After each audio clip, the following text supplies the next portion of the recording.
Hello students. Today I'm going to talk about the next verb tense, which is called the past perfect continuous. By now your head is probably spinning with so many verb tenses, but we are almost there. We have this one and one more to go. I was thinking that a way to help you excuse me, with these tenses would be to go back and watch the videos again, not just the ones that I've made, but others that you can find on YouTube, and just take it slowly and try to get a little bit more information out of each tense as you go, and go through the 12 tenses again and again until they get easier, and they will the more you work on it. Also, and remember, when you are finished with all 12 tenses, you can purchase a copy of this book called English 2600, which will help you practice all of these tenses, because with each tense, there are 200 practice sentences for you. This book can be purchased right now on Amazon. That's English 2600. All right, let's go ahead and get started with today's verb tense. So again, this is called the present perfect continuous. So a lot that I say today will be repetitive. So whenever you hear continuous, two things should come to mind. And the first one is that continuous is often called progressive. So you may see this tense called the past perfect continuous or the past perfect progressive. Now, the second thing that should come to your mind whenever you hear continuous is that the verb will always have the three letters ing on the end of them. All right, so I'm going to start off first with the structure of this tense and then talk a little bit about how to use it. So here we go. All right, it's not too bad. It's easy to form it. If you remember the present perfect continuous, we used the auxiliary verb have or has, then the word been, and then the present participle. With the past perfect continuous, it's a bit easier because we're going to use the auxiliary verb had for all of the subject pronouns. So the form, again, is had, then the word been, and then the present participle, or the verb, the main verb with ing on the end. So let's look at some examples of some affirmative sentences. So we're going to use the verb work. And in the infinitive, the verb work is to work. So let's go ahead and conjugate the verb to work in the past perfect continuous affirmative. So we would say, I had been working. You had been working. We had been working. They had been working. He had been working. She had been working. It had been working. So just stay with me a few minutes. I'm going to go through the structure as I mentioned, and then I'll talk about the use of this tense. So not too bad. Again, had plus been plus the main verb with ing. Now, let's take those same affirmative sentences, but this time let's use contractions. So what we are contracting are the first two words in the sentence, the subject pronoun and the auxiliary verb. So I had been working. When we contract it, we will contract I had, and that will be I'd been working. You had been working. will contract you had, and that would be you'd. You'd been working. We had been working will become we'd been working, and they had been working will become they'd been working. So for pronunciation, let's just go back over the contraction one more time. It's I'd, you'd, we'd, they'd. All right, we'll continue with that. He had been working. In a contraction, we will contract he had, and it will be he'd. So he had been working, he'd been working. She had been working, she'd been working. It had been working, it'd been working. That sounds a little weird to me, but it is what it is. It's it'd. So let's go back over these contractions for pronunciation. It's he'd, she'd, it'd. Okay?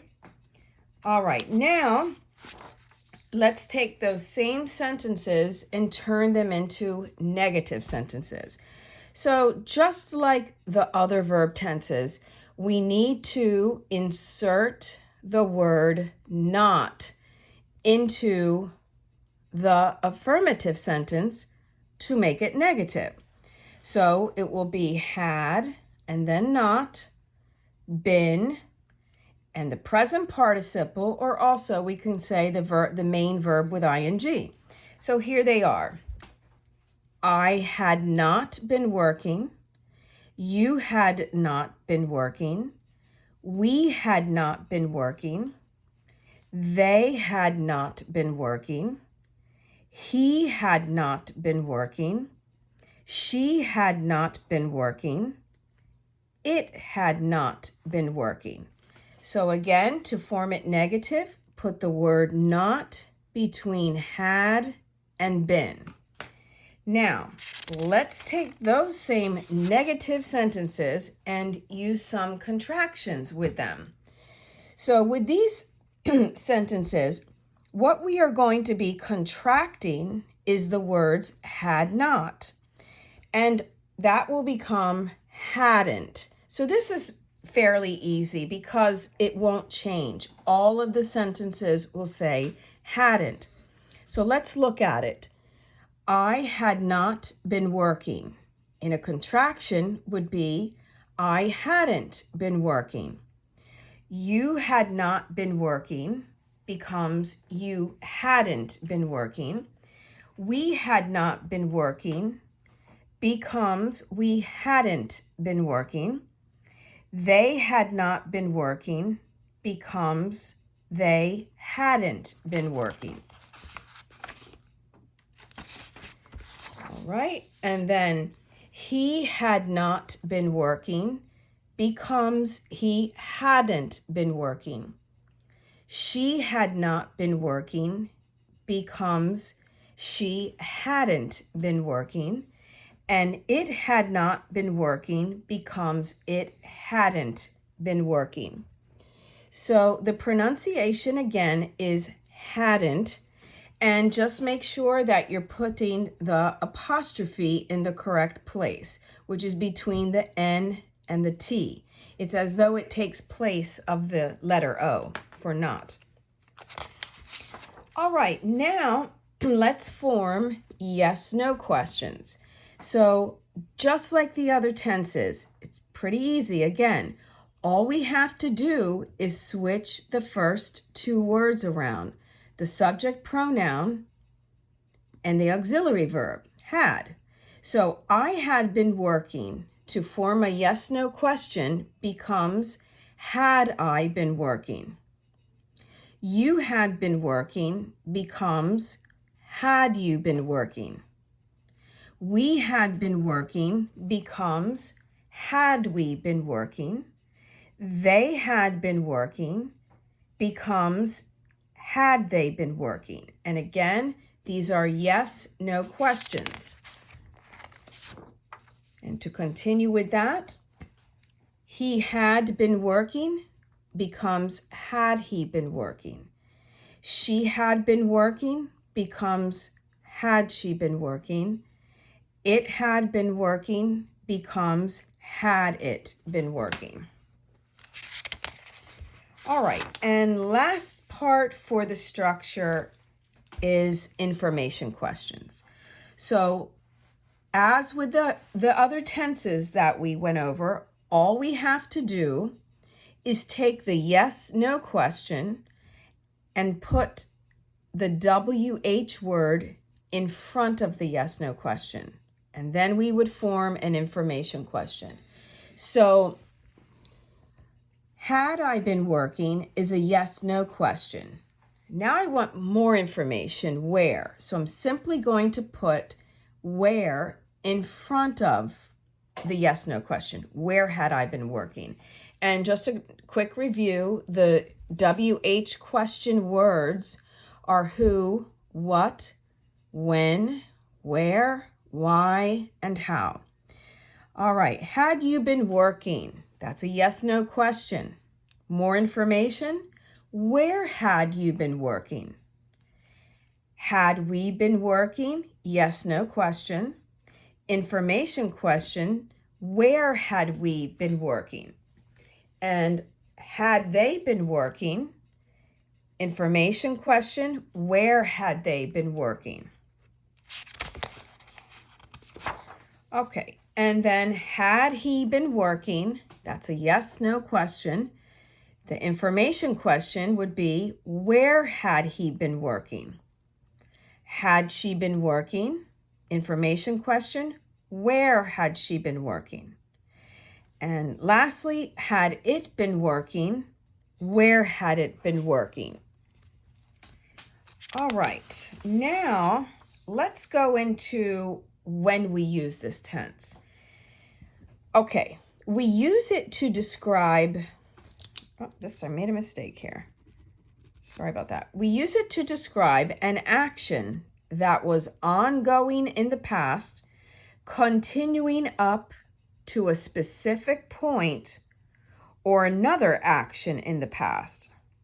So this is something that happened in the past, but then it stopped at a specific time or a specific point, or when another action took place. Also, with the past perfect continuous tense, sometimes it shows how long an action was happening before another past action or a specific time in the past. So let's look at a couple examples with that. Okay, so the first one says, I had been reading for about an hour when I heard the doorbell ring. So here's your past perfect continuous. I had been reading. All right, but when did I stop? When the next action happened. When I heard the doorbell ring. And also in this sentence, it does give the duration, for about an hour. Also, I'm going to state right here is that with these sentences, you'll often see the word when in the sentences, because it's going to say when something else happened. Okay, let's look at the next one. We had been practicing our chess skills every day before the tournament. So your past perfect continuous is had been practicing. All right, and what is the duration? Does it say? Yes, every day. But we stopped sometime before the tournament. Next one. Dad had been working at the same company for 20 years before it went out of business. So your past perfect continuous is Dad had been working. All right, well, why did he stop? This was an ongoing action for how long, by the way? For 20 years. Why did he stop? Well, the company that he worked for went out of business. So this was the ongoing action. He had been working, and then he stopped at a specific time when the company that he worked for went out of business. Okay, she had been living in France for many years before she decided to move back to the United States. Okay, so the past perfect continuous is had been living. All right, and what's the second action here? Well, she decided to move back to the United States. So that's when the ongoing action of she had been living stopped. And does it tell the duration of how long she had been living in France? Well, yes, for many years. Okay. Now, I'm trying to keep this video basic so you get a general understanding of this tense, but I feel like I must bring this up because this is important. So, excuse me. The past perfect continuous tense is also used in reported speech. All right, so what is reported speech? Reported speech is when you tell someone what another person said, but you don't use that other person's exact words. So let's look at a scenario as an example, okay? You talk to your mother and she tells you, this is what your mother says directly to you. She says, I have been going to Wawa recently instead of 7-Eleven because I like it better. So your mother, she likes Wawa, which is a convenience store, you probably know, better than 7-Eleven. So she's telling you that she has been going to Wawa instead of 7-Eleven. All right, so now you are going to tell your brother what your mother told you, but don't use her exact words. What you might say instead is, this is what you will say to your brother or whomever. Mom said that she had been going to Wawa instead of 7-Eleven because she likes it better. So you're telling your brother what your mother said, but you're not using your mother's exact words. Okay, so what you're using here, this is called, again, reported speech, and we use that with the past perfect continuous. All right, so let's look at another example of reported speech. Okay, your friend Sue hasn't called or seen you lately. Then one day, she calls you to apologize about that. All right, so you have a friend named Sue. You haven't heard from her or seen her. Then one day, Sue calls you. And Sue says this to you. She says, I'm really sorry that I haven't called you in a while, but I have been working a lot. All right, now, later that day, you speak with your other friend, Anne, and you tell her what Sue said, but you don't quote Sue's exact words. You use the past perfect continuous tense instead. So this is what you may say to Anne. Sue said that she had been working a lot lately.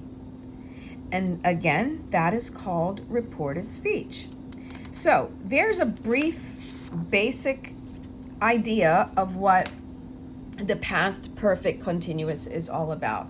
I hope that helped, and I will see you on the next one.